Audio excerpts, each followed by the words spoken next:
शक्ति वंदन, भारत के स्वयं का अभिनंदन।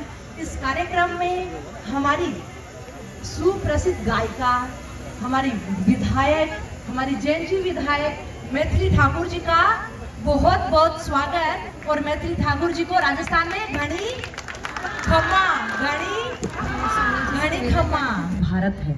और विकसित भारत जो 2047 में प्रधानमंत्री जी का संकल्प है कि उसमें महिला केंद्र बिंदु होगी उसमें जैन जी का योगदान, क्योंकि वो उनके कंधों पर वो भारत होगा। तो वो किस तरह आप देख रहे हैं उसको?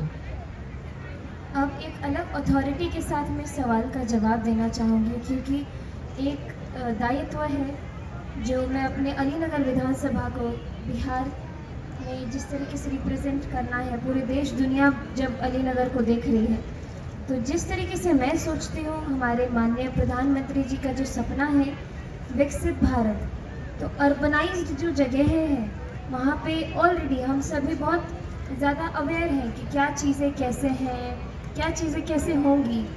और जो चैलेंज मैं फेस कर रही हूँ एक नेता के तौर पर, एक विधायक के तौर पर, वो ये है कि जब हम गाँव के छोटे छोटे कस्बों में जाते हैं, छोटे छोटे जगहों पर जाते हैं जहाँ पे महिलाओं को आभास नहीं है कि सरकार उनके लिए कितना कुछ कर रही है। उनके नाम पे पेंशन जा सकता है, उनके नाम पे फ्री शौचालय आवंटित किया जा रहा है। कई सारे लोगों को जो प्रधानमंत्री आवास योजना है वो उसके फ़ायदे मिल सकते हैं। तो ये जो प्रधानमंत्री जी के सपने और जो ग्रास रूट पे जो लोग हैं, ज़मीनी लोग हैं, उन तक उनके एक इंटरव्यू में शायद उन्होंने ये कहा भी था कि हम लोग भेजते 100 रुपये हैं और जिनको पहुंचना चाहिए उनको 17 रुपये पहुंच रहा है, 15 पैसे पहुंच रहा है, बहुत कम। तो ये जो बीच का जो ट्रांसफ़र और लेन देन है, इस चीज़ को समाप्त करना मुझे लगता है मेरे लिए बड़ी अचीवमेंट होगी कि लोग जो सरकार जितनी पॉलिसियाँ बना रही है, अगर वो ज़मीन पे आ जाए तो भारत से सुंदर कोई जगह ही नहीं होगी। जितना हम लोग कोई प्रॉब्लम सोच भी नहीं सकते, उसका सोल्यूशन ऑलरेडी सरकार के पास है। उनके डेटा में सब कुछ है कि हम लोग इतने लोगों को लाभान्वित कर रहे हैं, लेकिन लोगों तक पहुँचते चीज़ें रास्ते में ख़त्म हो जा रही है, घट जा रही है। तो ये चीज़ मैं अपने एक विजन के तौर पे देखती हूँ कि मुझे इस चीज़ को डेवलप करना है कि हर एक व्यक्ति को पता हो कि अगर मुझे पैन कार्ड बनवाना है तो ये निःशुल्क बनेगा, इसके लिए मुझे 1000 रुपये देने की ज़रूरत नहीं है। इससे समझ में आता है कि हर व्यक्ति को जागरूक होना है, अपनी जिम्मेदार नागरिक होना है। और जिम्मेदार नागरिक होने का एहसास जब हम पाएंगे तभी विकसित भारत बनेगा।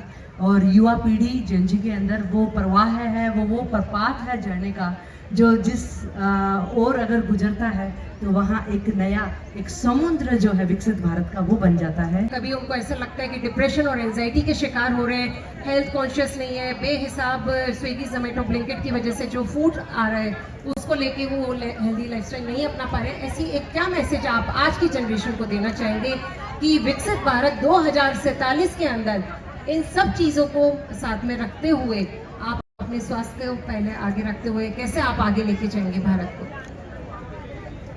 मुझे जिस तरीके से डिसिप्लिन सिखाया जाता है मेरे घर में कि अभी का छोड़ो, 40 साल बाद तुम तन के खड़ी होकर चलना चाहती हो कि बिल्कुल ऐसे करके बीमार होकर के चलना चाहती हो। तो मैं तो वही सोचती हूँ कि मुझे आने वाले समय में भी बहुत सुंदर दिखना है, बहुत स्वस्थ दिखना है। तो वो सोचते हुए मैं कुछ आलतू फालतू नहीं खाती।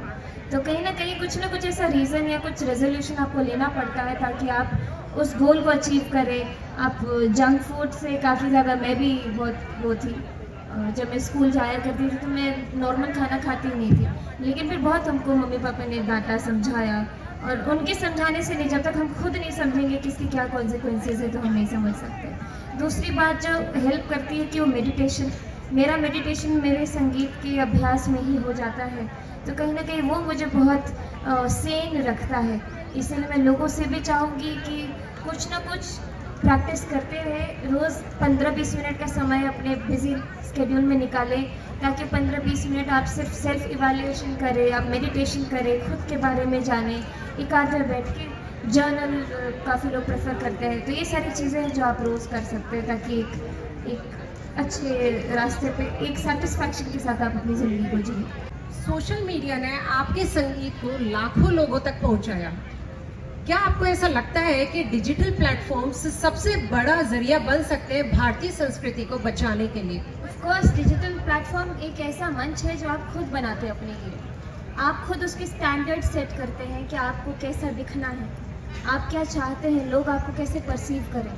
तो हर एक चीज़, हर एक कमान आपके हाथ में होती है, आपका मंच आपके हाथ में होता है, आपकी क्रिएटिविटी आपके हाथ में होता है कि आप उसको डायरेक्ट कैसा करना चाहते हैं, आप उसको किस तरीके से फिल्माना चाहते हैं, क्या सुनाना चाहते हैं, कैसे सुनाना चाहते हैं। तो डिजिटल मीडिया, ख़ास तौर पर सोशल मीडिया में जैसे इंस्टाग्राम, फेसबुक, यूट्यूब, बहुत ही ज़्यादा सशक्त माध्यम है कि आप अपनी आवाज़ जन जन तक पहुँचाएँ। बहुत ही खूबसूरती से आपने इस सवाल का जवाब दिया है। You represent the voice of young India. आप आज की जनरेशन को, स्पेशली मैं कहना चाहूँगी बच्चियों को और महिलाओं को, ऐसा एक क्या मैसेज देना चाहती हैं कि वो निडर होके अपना जो भी पैशन है उसको परस्यू करें और जो सपना वो देख रही है उसको सच करें? सारा डर आपके अंदर खुद का होता है। आप खुद सोचते हो कि कहीं मेरा पहला स्टेप गलत तो नहीं होगा। मैं सिर्फ महिलाओं को लेके नहीं, मैं कई लड़कों को लेके बात कर रही हूँ यहाँ पे। और ख़ासकर मैं अपने जब दोनों भाइयों के साथ बैठ के बातें करती हूँ तो मैं एक गैप समझ पाती हूँ कि मन में बहुत प्रबल इच्छा होती है कि दीदी मुझे ये शुरू करना है, लेकिन पहला स्टेप गड़बड़ा गया तो शायद वो पूरा ही ना गड़बड़ा गया। इस डर को लेकर के आप शुरू ही नहीं करते हैं।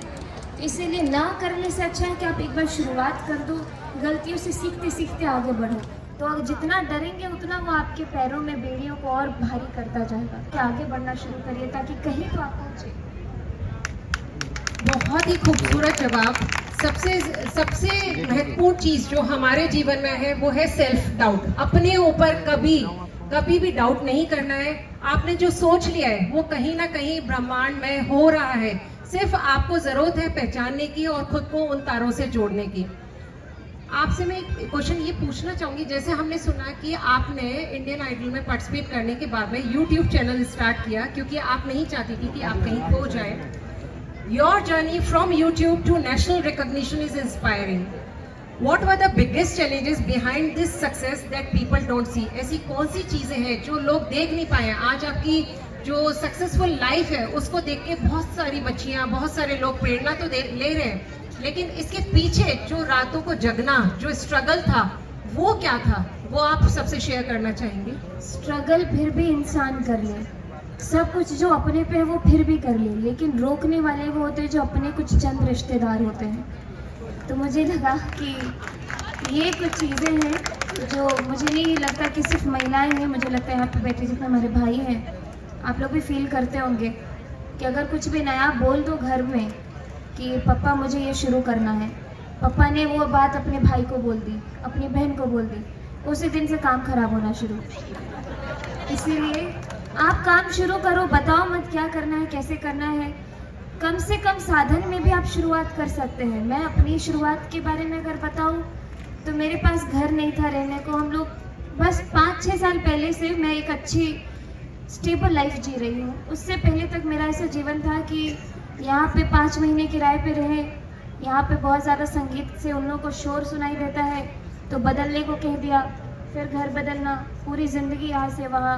कभी देखा नहीं था कि सोफ़ा कैसा होता है, अपने घर का सोफ़ा नहीं था कभी। ये मतलब 5-6 साल से ऐसा लग रहा है कि हाँ एक घर है जिसमें हम अपने मन से रियाज कर पा रहे। तो जब वो समय था जब घर में कोई चीज़ नहीं थी, कोई साधन नहीं था, एक अच्छा फ़ोन नहीं था, तो जैसे तैसे कैमरा वाले फ़ोन से हमने शुरुआत किया। और इंटरनेट भी सस्ता उस समय नया जियो का था, तो उससे हम लोगों ने अपना अकाउंट बनाया, अपलोड करना शुरू किया। क्या ही होगा, लोग बहुत अच्छी क्वालिटी में जा रहे हैं, मैं बहुत रॉ डालूंगी तो क्या ही हो जाएगा।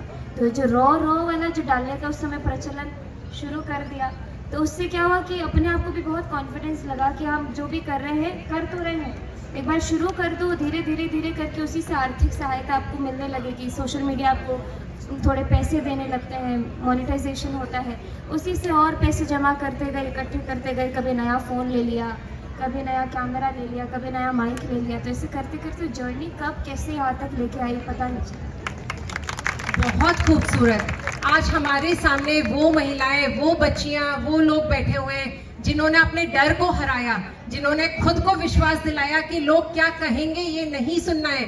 लोग तो कहते ही रहेंगे, लोगों का काम है कहना, लेकिन अपने सपनों को नहीं छोड़ना। ऊंची उड़ान भरनी है, खुला आसमान है आपके सामने। नेचुरल एम्बेसडर के खिताब से भी नवाजा गया है। एक बार जोरदार तालियां होनी चाहिए।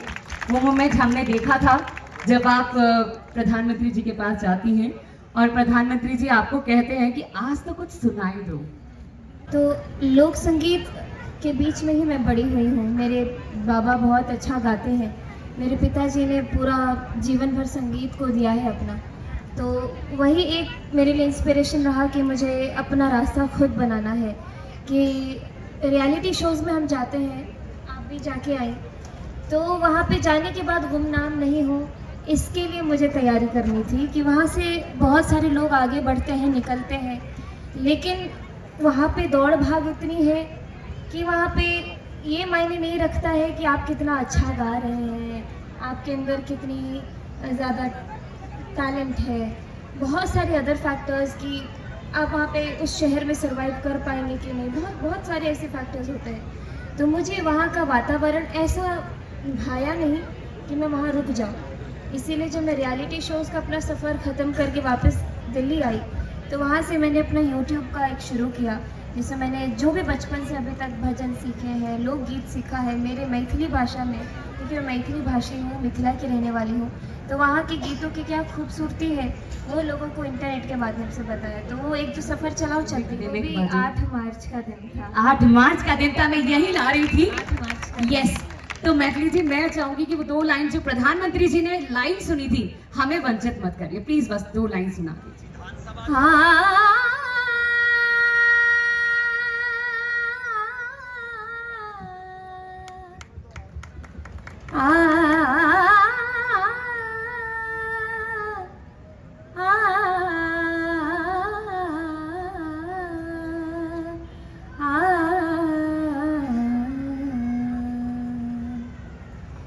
डिमिक डिमिक डमरू कर बाजे, प्रेम मगन नाचे भोला भोला। डिमिक डिमिक डमरू कर बाजे, प्रेम मगन नाचे भोला। श्रृंगी नाद बजावत गावत, श्रृंगी नाद बजावत गावत, लटक रही बगली झोला भोला। डिमिक डिमिक डमरू करवाजे, प्रेम मगन नाचे भोला, प्रेम मगन नाचे भोला। मैं दिल से धन्यवाद देना चाहती हूँ मैम को कि उन्होंने मुझे, मेरा सपना था कि मैं मैथिली जी के सामने आऊँ, उनके सामने अपनी 2 लाइनें बताऊँ अपने वाली, मेरे सपनों को उड़ान देने वाली मैम थी। तुम्हें क्या बताऊं कि तुम मेरे क्या हो, मेरी जिंदगी का तुम ही आसरा हो। मैं आशा की लड़ियां रह पिरोती, अगर तुम ना होते, अगर तुम ना होते। मैं फिर से बहुत बहुत धन्यवाद देना